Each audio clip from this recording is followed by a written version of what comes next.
जय हिंद साथियों, आप लोग को आज घन और घनाभ से बताएंगे।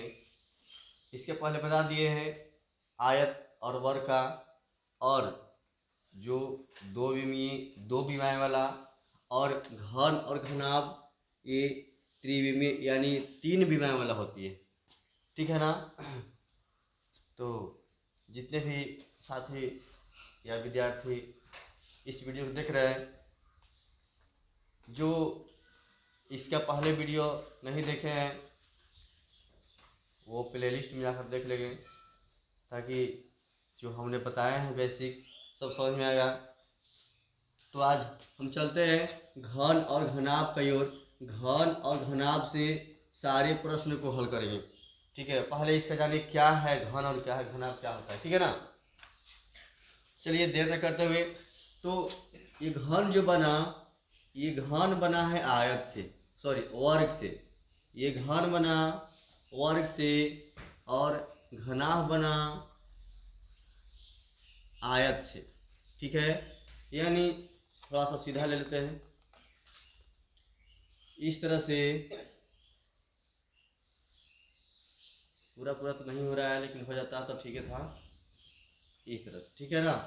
ये आपका है घन, घन नहीं है, ये वर्ग है अभी। ये है आयत, और इसमें कहा गया कि दो विमाएँ लंबाई चौड़ाई सिर्फ मिलता है। आज जिसमें ऊंचाई मिलना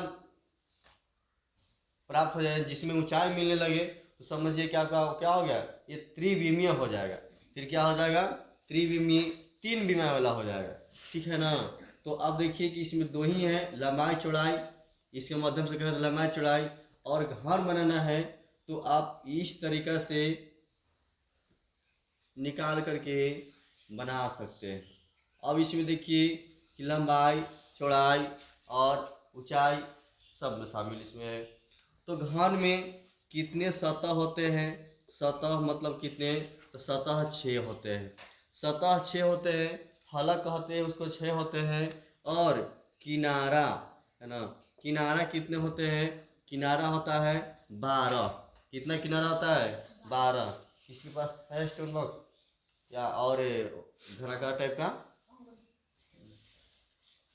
नहीं, किनारा होता है 12। और क्या होता है जी, और इसको क्या बोलेंगे, सतह 6, किनारा 12, और शीर्ष कितने होते हैं, 8। शीर्ष कितने होते हैं, 8 होते हैं। शीर्ष कितने होते हैं, 8 होते हैं। चलिए देखिए, ये कोई सामान तो उपलब्ध नहीं था, लेकिन एक स्टूडेंट बॉक्स के जरिए हम बताएंगे। हाँ लाइए,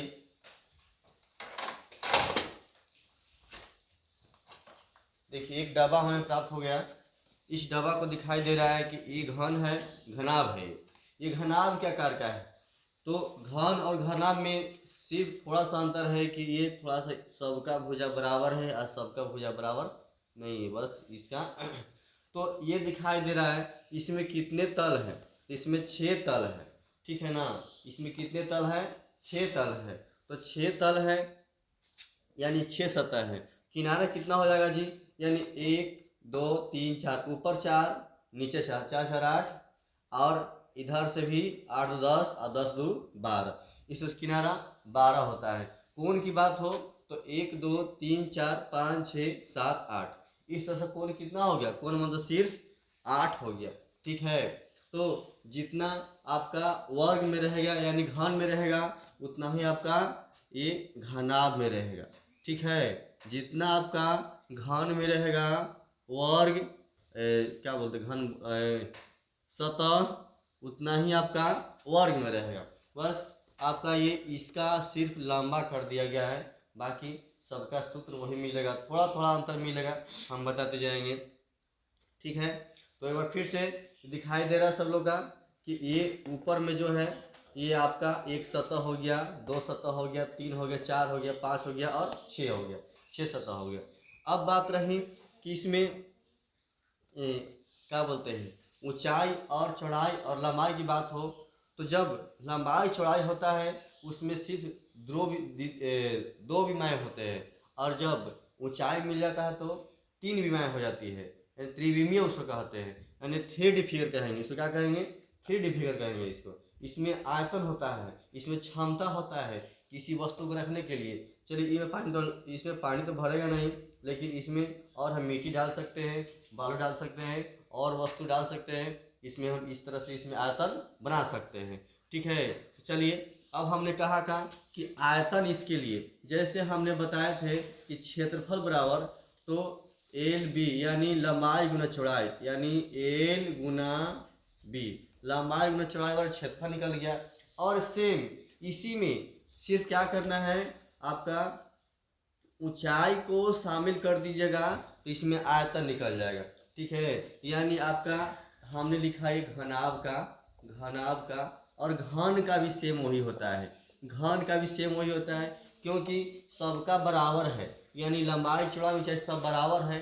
तो तीनों यही ले लीजिए ना, ए गुना ए, यानी वर्ग में 2 था तो घन में कितना हो गया बाबू? 3 हो गया। इसलिए 3 हुआ क्योंकि लंबाई चौड़ाई ऊंचाई तीनों शामिल हो गया। चलिए तो ये आपका आयतन निकल जाएगा इससे। ठीक है, ये आपका आयतन निकल जाएगा। ठीक है ना, ये दोनों का आयतन हो गया, यानी घनाभ का आयतन हो गया और ये घन का आयतन हो गया। ठीक है ना, या लिख दूं आयतन, वॉल्यूम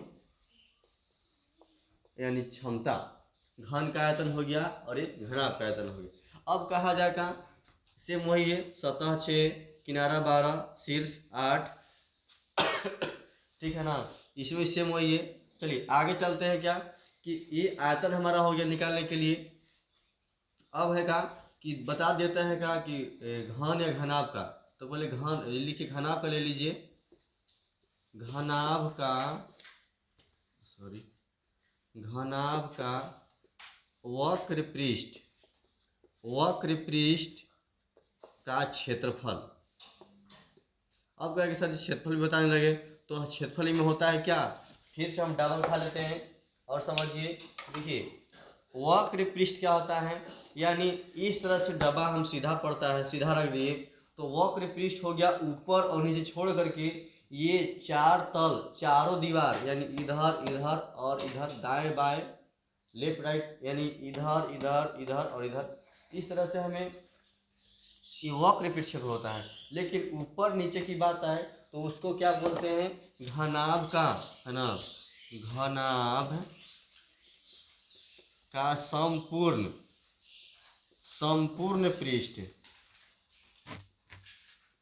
का क्षेत्रफल। अब ध्यान दीजिए, घनाभ का वक्र पृष्ठ का होता है ना, तो वक्र पृष्ठ में आपका यहाँ पे लंबाई चौड़ाई देवे गए थे तो 2 गुना ऊंचाई इंटू लंबाई जोड़ चौड़ाई, यही ना होता है, 2 गुना ऊंचाई इंटू लंबाई जोड़ चौड़ाई। यहाँ ऊंचाई को शॉर्ट में लिखे हैं 2 गुना एच, यानी इसको लिखे तो 2 गुना H into L plus B. ठीक है, 2 गुना ऊंचाई इंटू लंबाई जोड़ चौड़ाई। अगर इसको हल करेंगे तो सब में 2L शामिल हो जाएगा, क्योंकि क्षेत्रफल की बात आ रहा है। ठीक है ना। अच्छा, अब संपूर्ण हो तो ध्यान दीजिएगा कि संपूर्ण के गो इसमें है, 6 गो है। कितना है? 6 को है। सब एक दूसरे से गुना करेंगे, 2 into L B plus B H plus H ले आए एल एच। ठीक है ना, 2 इंटू लंबाई गुना चौड़ाई, चौड़ाई गुना ऊंचाई, ऊंचाई गुने लंबाई, सब को एक दूसरे से गुना कर दिए और जोड़ दिए। ठीक है ना, क्योंकि आपका 6 सतह हो गया। कितना हो गया? ये 6 सतह हो गया। और 6 को हम 6 को लिखे, देखिए 3 को लिख लिए और 2 से गुना कर दिए, कितना हो गया? 6 हो गया। यानी घनाभ का संपूर्ण पृष्ठ का क्षेत्रफल हो गया। ठीक है, घनाभ की बात आ गया, समझिए बात को। और ये घनाभ का वक्र पृष्ठ क्या है? वक्र पृष्ठ, यानी सिर्फ चारों दीवारों का क्षेत्रफल, ऊपर नीचे छोड़ दिए और 4 दीवार क्षेत्रफल हो गया। चलिए, और घन में क्या होता है जी, या इसको हटा देते हैं। घन का वक्र पृष्ठ, घन का वक्र पृष्ठ जिस तरह से हमें ये चारों दीवार था, इसमें भी वही सेम आपका चारों दीवार का क्षेत्रफल। ठीक है ना, तो 4 दीवार क्षेत्रफल क्या करेंगे इसमें हम, फिर हम वही नियम लगाएंगे। कौन सा? कि जो आपको ये 4 दीवार मतलब क्या है, एक एक निकालने के लिए जब हम वर्ग बनाए थे तो लंबाई गुना चौड़ाई यानी भुजा गुना भुजा था। अब इस तरह से इसमें क्या भुजा का निकालना है, 4 भुजा का निकालना है। तो 4 गुना भुजा स्क्वायर या ए स्क्वायर लिख सकते हैं। चलिए हमने ए स्क्वायर लिख दिए, या फिर लिख सकते हैं कहा कि भुजा स्क्वायर, 4 गुने भुजा स्क्वायर, क्योंकि 4 वर्ग निकालना है।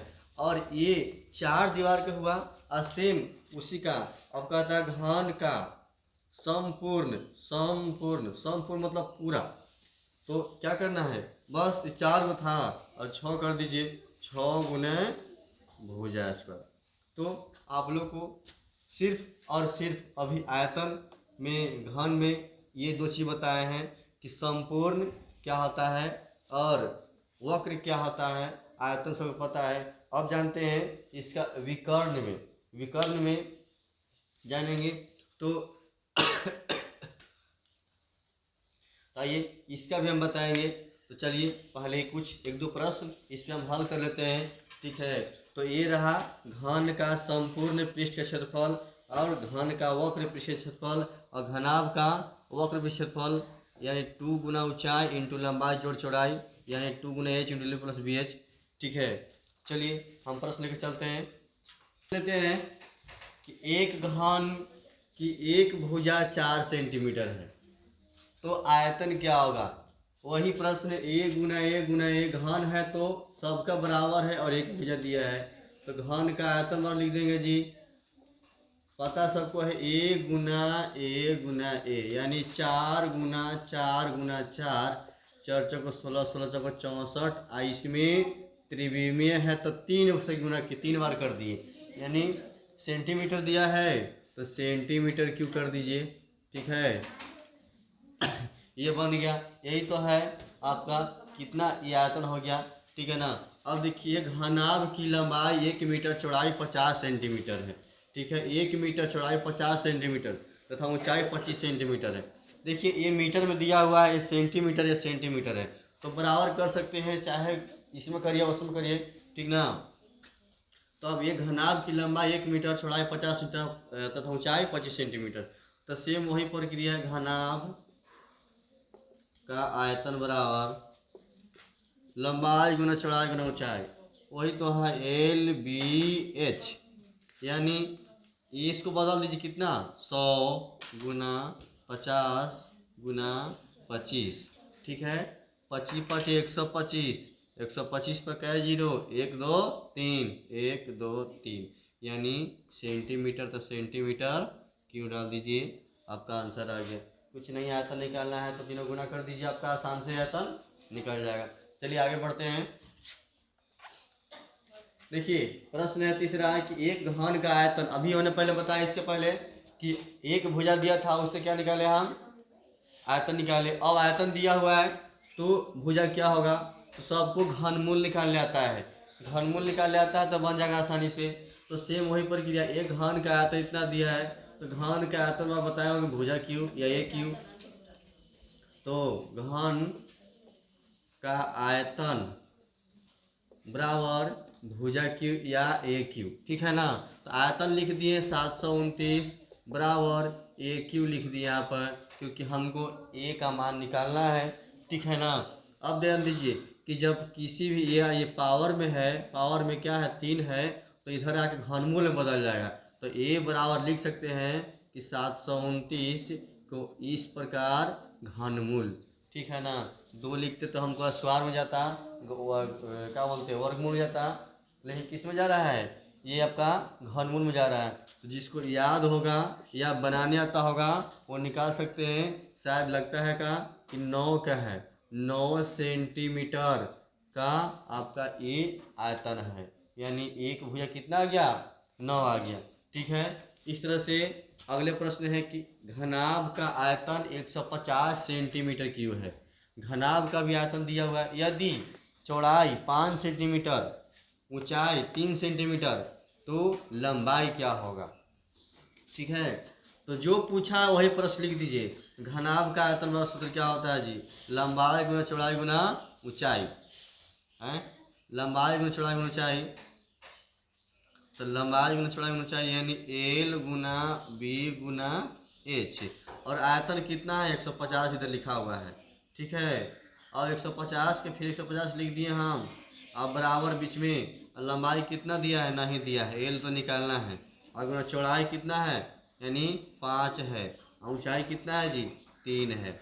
इसको हल कर दीजिए यानी 150 बराबर 5 × 15 एल। और 5 × 15 एल हो गया। अब एल बराबर निकाल दीजिए यहाँ पे।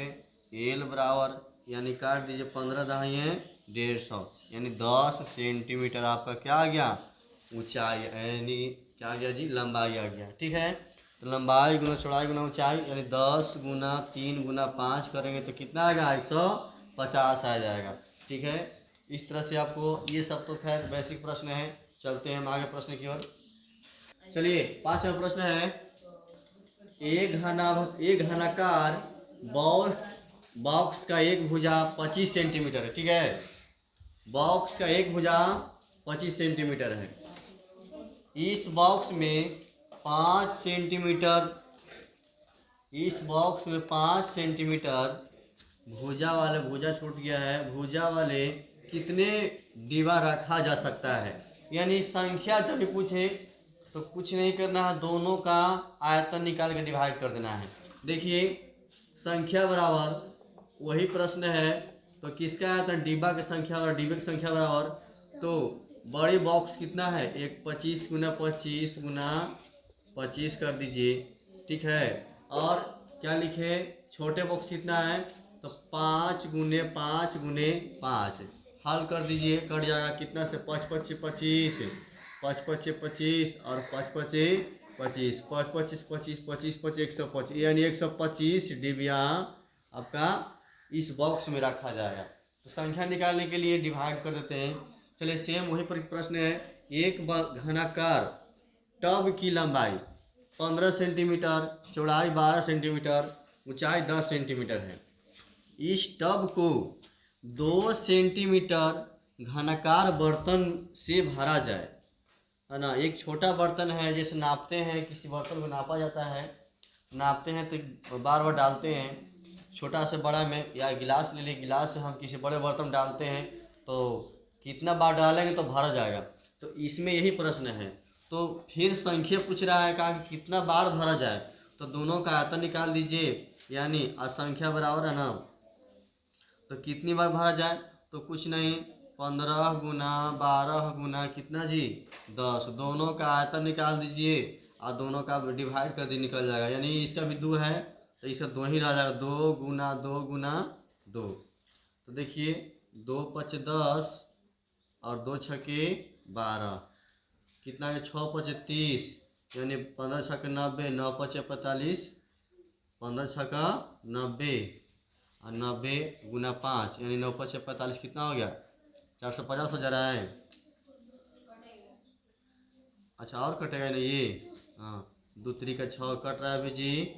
तो 15 15 15 225 यानी 225 बार भरेंगे तो वो टब भर जाएगा, ठीक है ना।